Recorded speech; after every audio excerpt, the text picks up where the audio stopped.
संसार जंगल का वीर योद्धा संस्कार अपने साथ शिवा शक्तियों से सुशोभित शतरंज संघ को लेकर करोड़ीमल के लोक की ओर प्रस्थान करता है।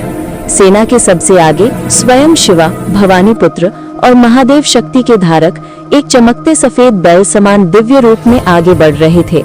उनके कंधों पर 2 विशाल पंख थे, जिनसे वे आकाश में उड़ते हुए सेना का नेतृत्व कर रहे थे। भूमि पर उनकी विराट सेना सिंह, हाथी, चीते, अजगर और असंख्य जीव जंतु संगठित और सशक्त रूप में कदम बढ़ा रही थी। इनके बीच लाल प्रभा से युक्त महाबलशाली लाल राम रेड बुल हर हर महादेव का जयकारा लगाते हुए अत्यंत भयंकर स्वरूप में आगे बढ़ रहा था। संस्कार और शिवा की संयुक्त सेनाओं ने करोड़ीमल के क्षितिज लोक को चारों दिशाओं से घेर लिया। तभी महाबली लल्लारा ने ऊंचे स्वर में कहा, बेटा शिवा, इनके विकराल और मायावी दैत्यों का विनाश तुम आकाश में ही कर दो। बाकी जितनी सेनाएं रह जाएंगी उनका अंत मैं अकेले कर दूंगा। लल्लारा ने घेराबंदी और मजबूत कर दी। अब क्षितिज लोक पूरी तरह बंद हो चुका था। जब करोड़ीमल को ये समाचार मिला तो वो क्रोधित हुआ और बोला, संसार जंगल का कोई शिवा स्वयं को महाबलशाली समझता है। चाहूं तो मैं अपने प्रिय कोबरा से इनका अंत करा दूं, पर कोबरा मुझे अत्यंत प्रिय है, उसे युद्ध में नहीं भेजूंगा।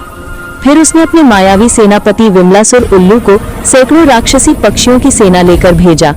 आदेश देते हुए वो बोला, विमलासुर, या तो उन योद्धाओं का अंत करके लौटना, या यदि बिना विजय के लौटे जीवित नहीं रहोगे।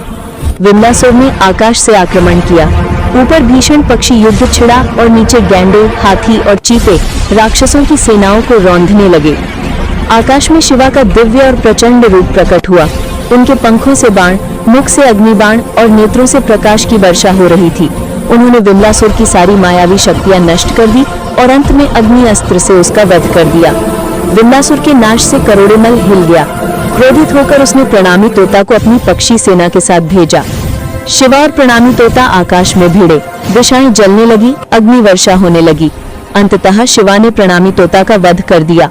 अब करोड़ीमल ने अपना सबसे भयावह दैत्य भेजा, विकराल अजगर, जिसे ब्रह्मा का वरदान था कि उसे कोई अस्त्र मार नहीं सकता। वो बोला, मैं अकेला ही इनकी संपूर्ण सेना निगल जाऊंगा। उसका विशाल शरीर सैकड़ों मील तक फैला था। उसने आते ही वृक्षों, सैनिकों और जानवरों को निगलना शुरू कर दिया। ये देखकर लल्लारा चिल्लाए, बेटा शिवा, ये दैत्य हमारी पूरी सेना खा जाएगा, इसका अंत तुम ही कर सकते हो। शिवा ने ब्रह्मास्त्र का प्रयोग किया, पर वो वरदान के कारण निष्फल रहा। तब शिवा ने अपनी योग शक्ति से मूर्छित अस्त्र का प्रयोग किया, जिससे अजगर बेहोश होकर धराशाही हो गया। क्योंकि वरदान के कारण उसका वध संभव नहीं था, शिवा ने उसे उठाकर दूर समुद्र में फेंक दिया, जहां वो गहरी बेहोशी में डूब गया।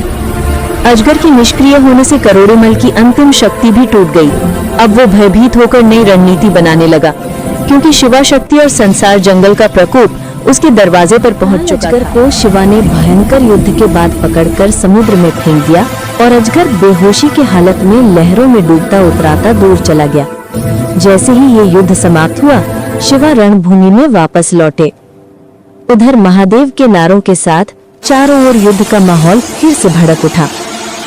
जंगल के हर कोने से जीव जंतुओं की सेनाएं कष्टिज लोक को घेर चुकी थी। इस बीच करोड़ीमल क्रोधित हो उठा और उसने अपनी भयानक तली गहराई से देंगुर मंगुर मछली को युद्ध के लिए बुलाया। वो मछली इतनी विशाल और भयंकर थी कि अपने विकराल मुंह में पूरी सेनाएं निगलने लगी। कभी हवा में उछलकर झपट्टा मारती, कभी अपनी भारी पूंछ से जमीन को तोड़ देती और जहां जहां जाती विनाश ही करती।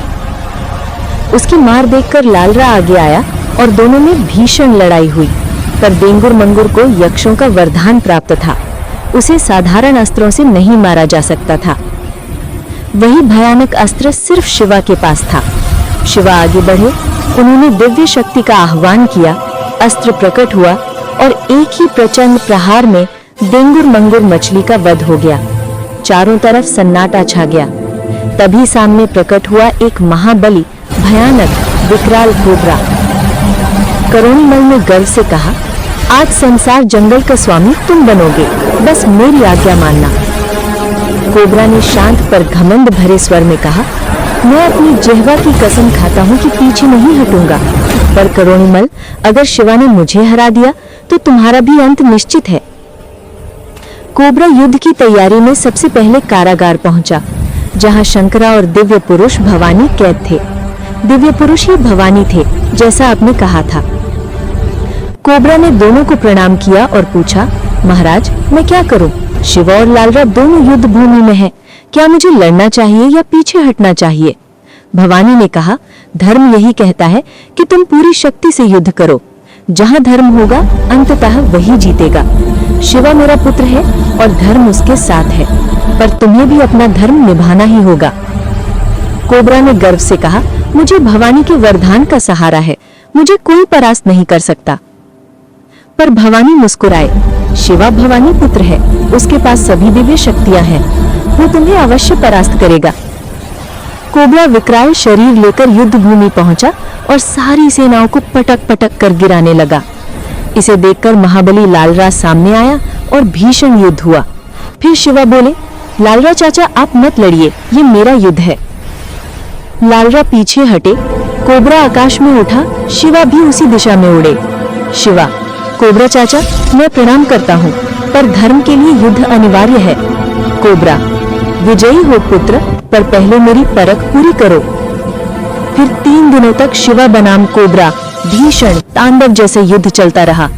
कभी शिवा कोबरा को पछाड़ते तो कभी कोबरा शिवा को 100-100 मील दूर फेंक देता। आखिरकार शिवा ने अपना मधुशाला अस्त्र प्रयोग किया, जिससे आसमान से दिव्य शराब बरसी। कोबरा नशे में चूर धुंधला धुंधला देखने लगा। तभी शिवा गरजे, हमें हराने की दुनिया में ताकत नहीं है, दुनिया हमसे बनी है, हम दुनिया से नहीं। कोबरा भी चिल्लाया, तू अभी आखिरी नहीं है शिवा, मेरे जुनून का तू मुकाबला नहीं कर सकता। अंतिम टक्कर, दुधिया प्रकाश, भयंकर धूल, और शिवा ने ब्रह्मास्त्र चलाकर कोबरा को जंजीरों में जकड़ दिया और मोहना अस्त्र से उसे बेहोश कर दिया। युद्ध समाप्त, विजय शिवा की हुई। इसके बाद शिवा और लालरा दोनों करोड़ीमल की सभा में पहुंचे। करोड़ीमल ने लालरा को पटका और शिवा ने उसे भीषण युद्ध किया। कोई शक्ति करोड़ीमल पर काम नहीं कर रही थी। तब शिवा ने शतरंज शंख बजाया। उसकी ध्वनि से करोड़ीमल का शरीर पिघलकर राख बन गया। युद्ध समाप्त हुआ। फिर शिवा कारागार पहुंचे, जहां भवानी और शंकरा कैद थे। उन्होंने दोनों को मुक्त किया। पिता भवानी के चरणों में सिर झुकाया, भाई शंकरा को प्रणाम किया और सभी सत्यवती फूलपरी से मिले, जो भवानी की पत्नी और शिवा की माता थीं। सत्यवती और भवानी ने रक्त रंजित रणभूमि में एक दूसरे का हाथ थामा और जंगल में धर्म की स्थापना हुई।